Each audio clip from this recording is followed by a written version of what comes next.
Welcome to the Rim Break Rodeo. We hope this video helps.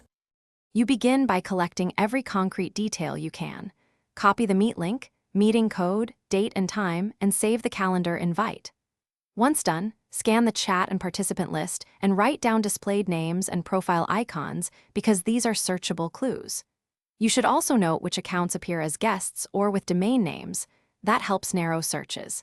Make sure to export the meeting attendance or take screenshots before anyone leaves, since real-time logs are the most reliable evidence.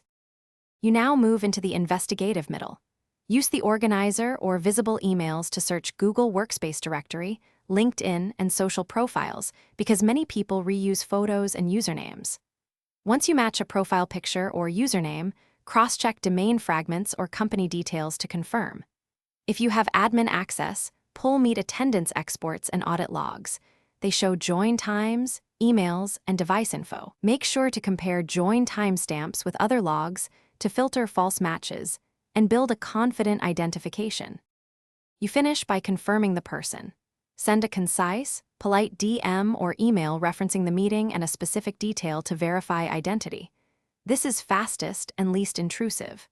If you cannot reach them or they used an anonymous account, escalate to the meeting host or your IT admin and request attendance logs or device metadata. If logs are deleted or incomplete, preserve all screenshots and timestamps immediately and consider formal channels. When things go wrong, documentation is your strongest fallback for recovery or investigation. Thanks for watching. Consider subscribing if we helped you.